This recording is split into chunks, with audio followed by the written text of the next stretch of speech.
अस्सलाम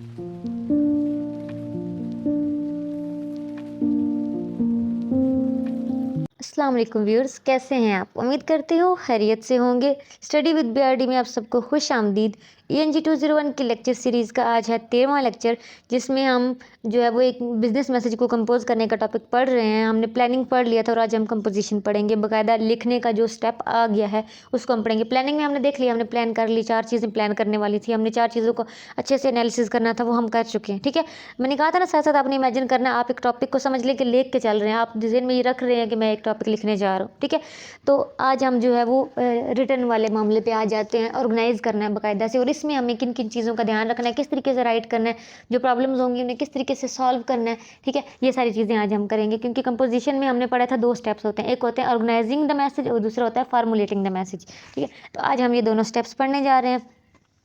तो ऑर्गेनाइज करना क्या मतलब होता है, कि मतलब ऑर्गेनाइज क्या है, ऑर्गेनाइजेशन का मतलब क्या है? ऑर्गेनाइजेशन का मतलब होता है कि आप इस तरीके से अपने मैसेज को इतने तरतीब से लिखो कि उसमें सारे फैक्ट्स, उसमें सारे फिगर्स, उसमें सारी नेसेसरी इन्फॉर्मेशन मौजूद हो, और वो एक टेक्टफुल तरीके से, एक लॉजिकली तरीके से प्रेजेंट की गई हो, यानी बेतरतीबी नहीं होनी चाहिए उसमें। ठीक है, तो सबसे पहले हमें जो है प्रॉब्लम्स पढ़ लेते हैं कि ऑर्गेनाइजिंग में कौन सी प्रॉब्लम्स आती हैं। ठीक है, पहला है कि taking too long to get to the point, यानी कि जब हम बहुत टाइम लगा देते हैं टू द उस पॉइंट पे पहुंचने में जिस पे असल बात होने जा रही है। ठीक है, इन उससे पहले इतनी तमहीद बांधते रहना कि उस पॉइंट पे तो मतलब writer of the letter took too long to get to the point, यानी अपने असल पॉइंट पे आते आते बहुत टाइम लगा देना। ये एक बहुत बड़ी प्रॉब्लम, और अक्सर ऐसा होता है कि हम अच्छा असल जो बात करें उस पर पहुँचते पहुँचते 10 मिनट लग जाए, अगले बंदे के पास हो ही 5 मिनट, तो आपकी बात कैसे सुनेगा, और इस तरीके से आपकी बात अधूरी रह जाएगी। अक्सर ये होता है, ये भी बहुत बड़ी प्रॉब्लम है हमारे साथ। ठीक है, अब मतलब नहीं पता कि अब एक मैसेज आपने लिखना है और उसको डायरेक्टली हम किस तरीके से लिखें कि वो बहुत ज़्यादा ब्लंट भी ना लगे, कि सामने वाले को लगे हाँ बस अपने से गरज है, अपने काम से गरज है,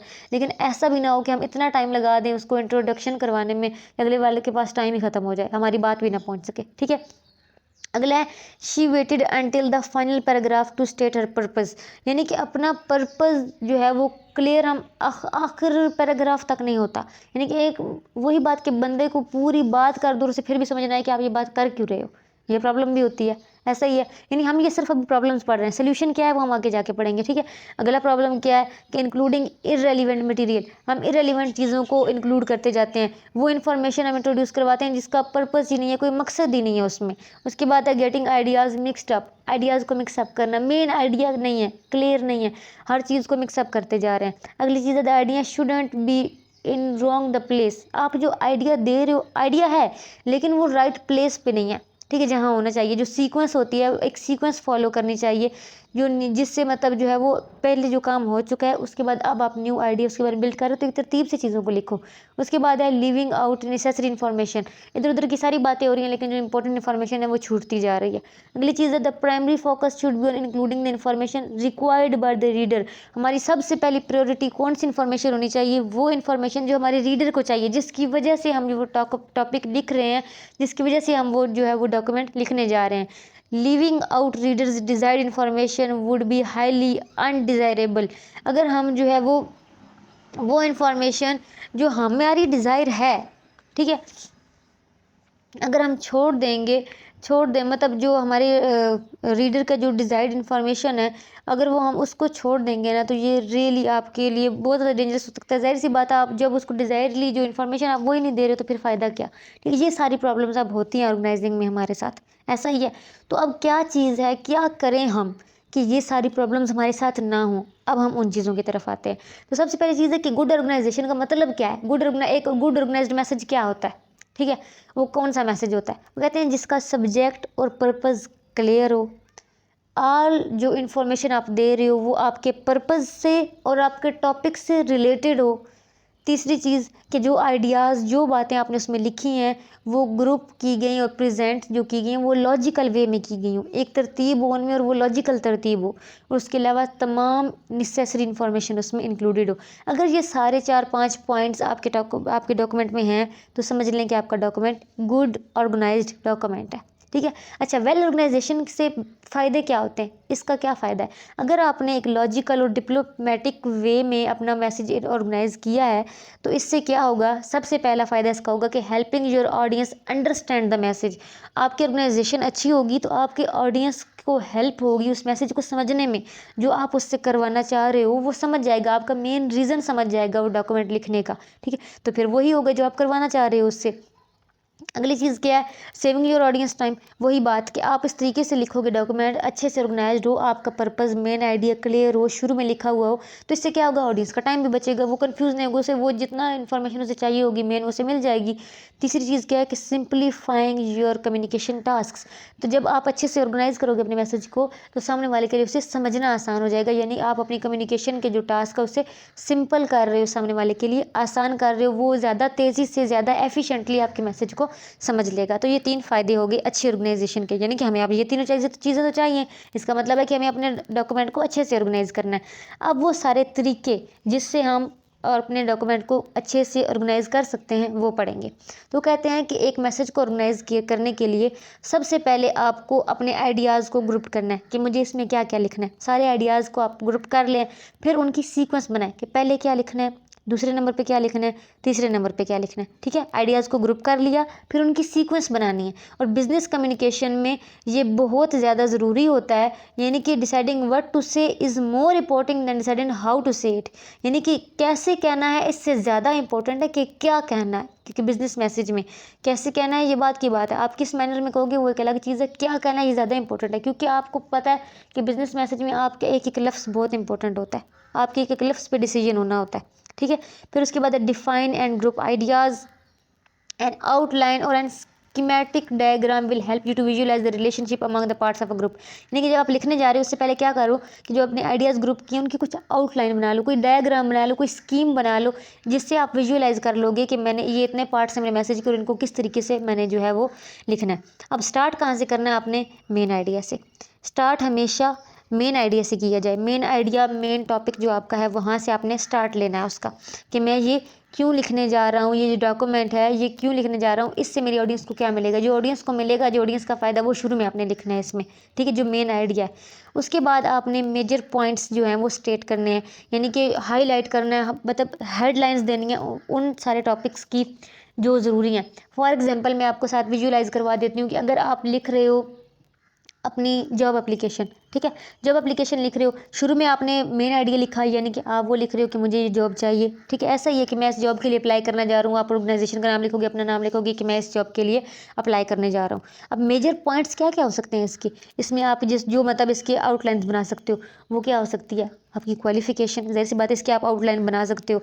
उसके अलावा अपना पास्ट एक्सपीरियंस, इसकी आप आउटलाइन बना सकते हो, ठीक है। उसके अलावा आप जो साथ रेलिवेंट चीज़ें दे रहे हो, डॉक्यूमेंट्स वगैरह लगा रहे हो अपने साथ, यानी कि आपके पास जो एजाज़ी सनदें वगैरह हैं उसके डॉक्यूमेंट्स बना जो है वो हाईलाइट कर सकते हो, यानी कि जो मेजर पॉइंट्स बड़े बड़े बन सकते हैं ना उनकी आपने हेडिंग्स बनानी है। यहाँ पे एक स्ट्रक्चर दिया गया है, ये देखें कि सबसे पहले मेन आइडिया लिखना है, मेन आइडिया के बाद आपके जितने मेजर पॉइंट्स बनते हैं ना, पहला है, दूसरा है, तीसरा है, वो लिख दो। फिर उन मेजर आइडियाज़ के नीचे उनकी जितनी जो है वो एविडेंसेस हो सकते हैं वो आपने लिखनी है। फॉर एग्जाम्पल अगर आपने ऊपर हेडिंग दी है कि क्वालिफिकेशन, तो क्वालिफिकेशन के एविडेंस क्या हो सकते हैं, आप लिखोगे आपने मास्टर्स लिखा है तो मास्टर्स के साथ आप लिखोगे कि आपने कहाँ से किया है, कब किया है, ये लिखोगे। जैसी बात है, यानी कि आपने जो भी मेजर पॉइंट बनाया उसकी एविडेंस या उसकी जो डिटेल है वो उसके नीचे आएगी। यहाँ पे ये इस सीक्वेंस से यानी कि आपने लिखते जाना, ये इन्होंने एक ऑर्गेनाइज्ड तरीका यहाँ पे बना दिया, ठीक है। तो अगली चीज़ क्या है, इलस्ट्रेट विद एविडेंस, के वजाहत करो एविडेंस के साथ जो आपने पॉइंट लिखा है। तो ये 3 चीज़ें होंगी कि पहले मेन पॉइंट लिखो, फिर उसके बाद जो है वो मेजर पॉइंट्स लिखो, यानी बड़े बड़े इंपॉर्टेंट अहम जो है वो नुकात जो हो सकते हैं, और फिर उन नुकात की वजाहत करो आप जो है वो एविडेंस के साथ, आपके जितने एविडेंस उसके साथ हो सकते हैं। फिर उसके बाद है establish sequence with organisational pattern, ये एक ऑर्गेनाइजेशनल पैटर्न दिया गया है ऊपर, ठीक है, यानी इस पैटर्न के हिसाब से इसको इस्टेब्लिश करना है। अब इसके 2 तरीके हो सकते हैं, एक होता है डायरेक्ट अप्रोच और एक होती है इनडायरेक्ट अप्रोच। डायरेक्ट अप्रोच को डिडक्टिव अप्रोच भी कहा जाता है। डायरेक्ट अप्रोच क्या है कि जिसमें आप मेन आइडिया फर्स्ट लिखते हो, ठीक है, मेन आइडिया आपने फर्स्ट में लिखा है एंड देन फिर आपने मेजर पॉइंट्स और फिर एविडेंस दिया। ये जो एक सीक्वेंस हमने पढ़ी है ये एक डायरेक्ट अप्रोच है। ठीक है। डायरेक्ट अप्रोच में जो है वो आपने पहले मेन आइडिया लिखा है और उसके बाद आप उसकी एविडेंस दे रहे हो, आप get straight to the point आते हो, आप मतलब बहुत ज़्यादा इसको तमहीद मानने की ज़रूरत नहीं, क्योंकि आपको पता होता है कि यूजुअली आपका ऑडियंस का वो ही रिस्पॉन्स होगा जो आप चाहते हो। ठीक है। अब इसमें कौन कौन से डॉक्यूमेंट आ जाते हैं, यानी कि अगर गुड न्यूज़ दे रहे हो, गुड विल मैसेज है, तो इन सब में आप डायरेक्ट अप्रोच यूज़ करो, क्योंकि आपको पता है कि आप पहले से ही अच्छा मैसेज दे रहे हो, सामने वाले का रिएक्शन भी अच्छा ही होगा। वो आगे से कोई जो है वो बुरी बात तो करने से रहा, तो आप उसका वही रिएक्शन होगा, आप उसको खुश करना चाह रहे हो, वो खुशी होगा आपसे। ठीक है। तो इसमें आपको ज़्यादा तमहीद शमीद बांधने की ज़रूरत नहीं पड़ेगी, एक डायरेक्ट अप्रोच यूज़ हो सकती है। ठीक है। तो यहाँ पे इन्होंने एक फॉर्मेट इसका लिखा हुआ है कि the letter begins with the main idea, main idea से यूज़ होता है, फिर उसका मिड सेक्शन होता है जिसमें वो रिक्वेस्ट होती है जो आप उससे काम करवाना चाह रहे हो, और उसके बाद उसकी एसेंशियल डिटेल्स जितनी भी हो सकती हैं उस काम की वो होंगी। ठीक है। और क्लोजिंग में जो है वो मेन पॉइंट और जो आपकी डिजायर्ड एक्शन है जो आप चाहते हो उसको दोबारा से रेफर कर दिया जाता है दोबारा से। ठीक है। वहाँ पे क्लोजिंग हो जाती है। और जो इसमें आप कौन कौन से आ सकते हैं, जैसे कि रूटीन लेटर्स हो सकते हैं, good news letter, goodwill message, तो ये सारी चीज़ें इसमें आ जाती हैं। जैसे परसुएसिव मैसेज है कि परसुएसिव मैसेज जो है वो आप अगर आपने लिखना है तो इसमें आप क्या करते हो, इनडायरेक्ट अप्रोच जो है वो यूज़ कर सकते हो। जब आपने एक अपॉर्चुनिटी है आपके पास कि आप सामने वाले को अपने ऑडियंस से कुछ मनवाना है, तो इसमें आप कोशिश करो कि थोड़ा सा इनडायरेक्ट अप्रोच यूज़ करो। वैसे हालांकि ये भी एक गुड न्यूज़ मैसेज ही है, लेकिन फिर भी आप इसमें क्या करोगे कि कोशिश करोगे कि इनडायरेक्ट यूज़ करो। तो यहाँ पे इन्होंने क्या किया कि the letter begins with question to catch the reader's attention, कि पहले आप एक ऐसा क्वेश्चन रखो जो रीडर की अटेंशन को सीख करे, यानी वो ऐसा जुमला लिखना है जो सामने वाले को लगे वाकई कि हाँ ये जो काम, ये जिस बारे में ये लेटर लिखा हुआ है ये काम मुझे करना चाहिए, मेरे लिए बेनिफिशियल है। ठीक है। तो letters head up the main point by rousing the readers interest, और इस तरह फिर लेटर आगे बढ़ता जाएगा, इस तरीके से बढ़ेगा कि रीडर का इंटरेस्ट उसमें बढ़ता जाए। ठीक है। तो इस सेक्शन में आप रीडर को मोटिवेट करोगे कि वो आपकी रिक्वेस्ट को मान ले, और फिर जो है वो लेटर क्लोज होगा उस अपील के साथ, एक रिक्वेस्ट के साथ कि आप ये काम कर लीजिए। ठीक है। तो इनडायरेक्ट अप्रोच क्या होती है कि इसमें आपने जो मेन आइडिया लिखना है बाद में, और एविडेंस पहले देना है, यानी जो आप बात करने जा रहे हो जो मेन आइडिया होगा वो बाद में आएगा, पहले आपने वो सारे दलाइल देने हैं कि अच्छा ये काम भी हो सकता है, ये काम करने से ये काम, यानी कि फ़वाइद समझ लो कि आपने पहले बताने और प्रोडक्ट बाद में देनी है आपने, ऐसे समझ लो। ठीक है। अब इसमें क्या होता है, ये तब करना होता है कि आप कोशिश करो कि आपका मतलब पहले से ही आप उसको कन्विंस कर रहे हो कि अच्छा मैं ये भी कर सकता हूँ, मैं वो भी कर सकता हूँ, मैं ये भी, यानी सारे आप वो सारी चीज़ें बता रहे हो कि मैं आपके लिए ये भी कर लूँगा, वो भी कर लूँगा, और आखिर में आप बोलो जी आप मुझे ये जॉब दे दो। इसलिए कि पहले से आपकी ऑडियंस का माइंड बन जाए आपके बारे में। ठीक है। तो इसमें ये स्पेशली तब किया जाता है जब आपने कोई नेगेटिव न्यूज़ देनी होती है। फॉर एग्जाम्पल अगर आपने किसी को ऑर्गेनाइजेशन से निकालना है, अब आप उसको जो है उसका टर्मिनेशन लेटर लिख रहे हो, ठीक है, तो आप पहले से डायरेक्टली अगर आप लिखोगे ना कि आपको टर्मिनेट किया जाता है, तो आपका एक बैड इमेज जा सकता है। तो आप क्या करोगे कि आप कह सकते हो कि मैं इतने अरसे से नोट कर रहा था, आपकी अटेंडेंस सही नहीं है, यानी कि दलाइल देना, शुरू में वो सारी चीज़ें आपकी एविडेंसेस दे दो कि किस वजह से निकाला जा रहा है। ठीक है। और आखिर में आप बता दो कि आपको टर्मिनेट किया जाता है। तो इससे ये होगा, बात तो वही है, मैसेज तो वही जा रहा है जो आप देना चाह रहे हो, लेकिन क्या है ज़रा बात अगले बंदे की समझ में आती है कि आपने ये बात की क्यों है। ठीक है। इस तरीके से बैड न्यूज़ मैसेजेस और भी जैसे हो सकते हैं, मतलब फॉर एग्जाम्पल अगर आप डेली रूटीन में भी देखो ना, तो किसी को अच्छी न्यूज़ देनी हो, जैसे आपके एग्जाम्स में मार्क्स अच्छे हैं तो हम घर तो फ़ौरन अच्छे से मैसेज आप दे सकते हो। ठीक है।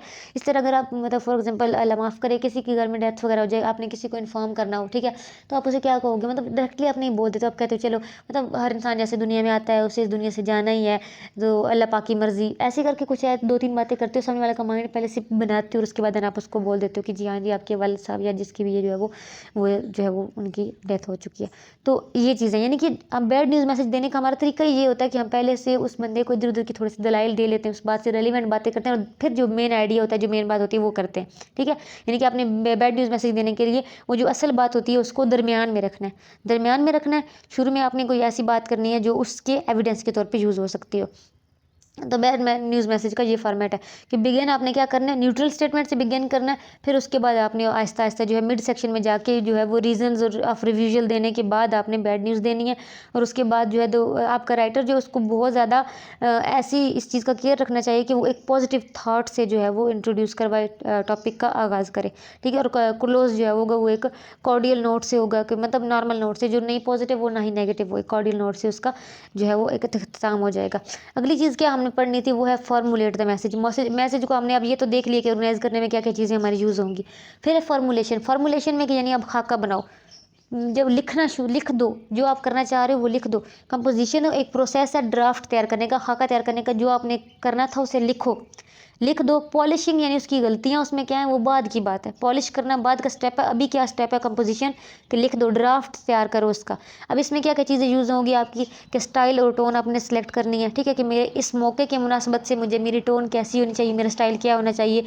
अपना रिलेशनशिप ज़रूर सोचें अपने ऑडियंस के साथ, और ये भी सोचें कि मुझे कैसे रिलेशनशिप एस्टेब्लिश करना है सामने वाले से, तो मुझे कौन सी टोन यूज़ करनी है। बहुत ज़्यादा जो है वो आप अपनापन भी ना दिखाएं, ठीक है, बिजनेस मैसेज की बात हो रही है ना। आप ह्यूमर बहुत केयरफुली यूज़ करें, ठीक है। आप हो सकता है कि आप बिल्कुल यूज़ करना आपको अलाउ ना हो, अगर है भी तो आपको किस हद तक यूज़ करना है, सामने वाले का मजाक ना बनाएं, ठीक है। बहुत ज़्यादा खुशामद करने की ज़रूरत नहीं है, जी ये कर दें तो आप वो, तो आप ये, ऐसा कुछ भी करने की ज़रूरत नहीं है। बी योरसेल्फ, मतलब बस अपनी अपनी हद में रह के बात करें, ठीक है। अगली चीज़ है कि यू एटीट्यूड पे हमारी डिटेल से पिछले लेक्चर्स में बात हो चुकी है, मुझे नहीं लगता कि दोबारा करनी चाहिए यहाँ पे बात, कि आपने सामने वाले को, ऑडियंस के इंटरेस्ट, ऑडियंस को नीड को ध्यान में रखते हुए यू एटीट्यूड यूज़ करना है आपने, ठीक है। लफ्ज़ यू और योर्स यूज़ करना मकसद नहीं होता। यू एटीट्यूड का मतलब हम पीछे पढ़ चुके हैं कि हम इस तरह के सामने वाले को, अच्छी चीज़ों का क्रेडिट सामने वाले को जाए और बुरी चीज़ों का क्रेडिट आप ऐसे करें कि न्यूट्रल रखें, सामने वाले को ब्लेम नहीं करना आपने।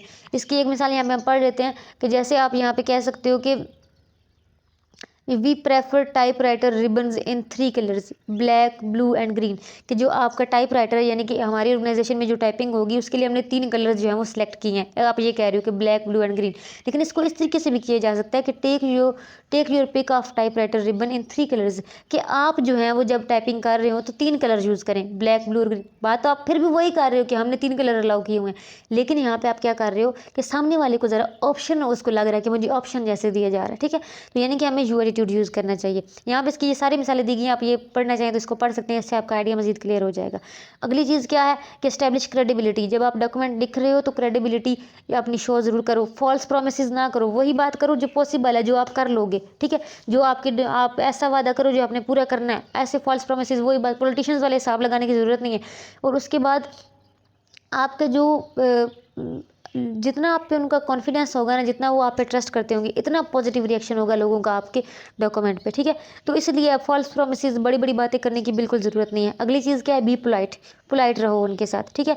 आराम से थॉटफुल काइंड मैनर में बात करने की कोशिश करो, एक्स्ट्रा टेक्टफुल होने की कोशिश करो। जब आप लिख रहे हो, जब आप कम्युनिकेट कर रहे हो ज़्यादा अपर लोगों से, हायर अप से जब आपसे लोग हैं तो कोशिश करो कि ज़्यादा एहतियात करो, ठीक है, क्योंकि ज़्यादा अपर लोगों से जो है वो बात करते हुए थोड़ा ज़्यादा एहतियात करनी पड़ती है। थोड़ा आपके जूनियर्स हैं तो थोड़ी बहुत मतलब गुंजाइश निकाल ही लेता है। उसके बाद की कर्टसी, हमने पीछे पढ़ा था ना, शाइस्तगी से बात करनी है आपने, यू एटीट्यूड यूज़ करो लेकिन इस तरीके से कि आप फेयर रहो अगले के साथ, अगले की फीलिंग्स का ख्याल रखना है आपने, तो बी पोलाइट, ठीक है। उसके बाद project the company image subordinate your own style to that of the company, यानी ये ज़रूर देखना है आपने कि आपका अपना स्टाइल क्या है और उस कंपनी की जो है वो मतलब डिमांड किया है, अपने स्टाइल को उस कंपनी के स्टाइल के अपने अंडर लेके जाना है, जो वहाँ की डिमांड है वैसा अपने डॉक्यूमेंट लिखना है। क्योंकि ऐसा होता है, मतलब नॉर्मली हमें कोई डॉक्यूमेंट लिखना हो तो हम अपने तरीके से लिख सकते हैं, लेकिन मोस्टली ऐसा होता है कि कुछ ऑर्गेनाइजेशन होती हैं जिनका फिक्स होता है फॉर्मेट कि इस तरीके पे लिखा जाएगा, इस तरीके का पेपर यूज़ होगा, ये फॉर्मेट यूज़ होगा। पहले आप क्या चीज़ करोगे, पहले तो ये चीज़ें आपको ध्यान में रखनी होगी, उस लिहाज से आपने ड्राफ्ट तैयार करना है। और अगली चीज़ है कि आप जो है वो रिवाइज ज़रूर करो, आइडेंटिफाई करो कि करेक्टरिस्टिक्स क्या होती है एक ऑर्गेनाइज मैसेज की, और वो सारी क्या मेरे डॉक्यूमेंट में मौजूद हैं या नहीं, ठीक है। क्या क्या क्योंकि एक्सप्लेन करो कि एक ऑर्गेनाइजेशन क्यों इंपॉर्टेंट है ऑडियंस और कम्युनिकेटर के दरमियान, क्योंकि ऑर्गेनाइजेशन अगर अच्छी होगी तो आपकी ऑडियंस वही बात समझेगी जो आप कहने की कोशिश कर रहे हो, ठीक है। मेन आइडिया को आपने सब डिवाइड करना है आगे ग्रुप्स में, लॉजिकल कैटेगरीज में, जैसे बता आपकी मेन आइडिया से रिलेटेड ही होने चाहिए आगे जाने वाले सारे टॉपिक्स, ठीक है। अरेंज करो उनको, ये सारी चीज़ें आपने रिवीजन में देखनी है कि क्या वाकई ऐसा हुआ है कि नहीं है, ठीक है। जो मैंने डायरेक्ट ऑर्डर यूज़ किया या इनडायरेक्ट ऑर्डर यूज़ किया है, ये डिपेंड करता है मेरी ऑडियंस के पॉसिबल रिजेक्शन पे। अगर बात नेगेटिव है तो मुझे इनडायरेक्ट करना है, अगर पॉजिटिव है तो मुझे डायरेक्ट रिएक्शन यूज़ करना है, ठीक है। मुझे स्टाइल और टोन कौन सी यूज़ करनी है, क्या वाकई मैंने ऐसी सारी चीज़ें यूज़ की हैं, यानी कि ये सारी रिवीजन है उस सारी इस पूरी ऑर्गेनाइजेशन की जो हम ऊपर पढ़ते आ रहे हैं, यानी कि रिवीजन में आप ये सारी चीज़ें दोबारा से देख लोगे कि मैंने ये सारी चीज़ें यूज़ की हैं या नहीं की हैं, ठीक है। यानी इससे क्या होगा, यहाँ तक पहुँच के आपका क्या है कि खाका एक रफ चीज़ जो है वो तैयार हो गई आप, ठीक है। अब हम अगले जो हमारा लेवल होगा वो होगा क्लियर रिवीजन, यानी कि हम उसमें एडिट करेंगे अपने को कि कौन सी कहाँ पे मैंने गलती की है और उसको किस तरीके से सेट करना है, दोबारा से रीराइट कैसे करना है, वो हमारा नेक्स्ट लेक्चर होगा। अभी आज का क्या था कि हमने एक खाका तैयार कर लिया है, एक रफ सा जो है वो एक हमने लिख लिया है जो हमें लिखना था। था। हमने मेन आईडी इस्टेब्लिश कर लिया, हमें उसके बाद हमने कैटेगरीज बना के हमने हेडलाइंस लिखी, हेडलाइंस के नीचे हमने उनकी जो है वो जितनी डिटेल हो सकती थी वो लिख लिया। ठीक है, एक बार हमने लिख लिया। अब हमारा नेक्स्ट स्टेप होगा कि हम केयरफुली उसको रिवाइज करेंगे कि वाकई हमने वैसा ही लिखा जिस तरह लिखना चाहिए था। तो ये हमारा कल का नेक्स्ट स्टेप होगा, यानी कि नेक्स्ट लेक्चर में। तो आज तक के लेक्चर में जो यही था। आई होप आपको सारी चीज़ें समझ में आ गई होंगी। कोई भी कन्फ्यूजन हो वो आप मुझसे जो है कमेंट बॉक्स में पूछ सकते हो। अगर वीडियो अच्छी लगी है तो लाइक करें, शेयर करें, चैनल को सब्सक्राइब करें और बेल आइकन को जरूर प्रेस कर लें ताकि आपको आने वाली वीडियोज़ का नोटिफिकेशन टाइम पर मिलता रहे। दुआ में याद रखिएगा। नेक्स्ट वीडियो तक के लिए अल्लाह हाफ़िज़।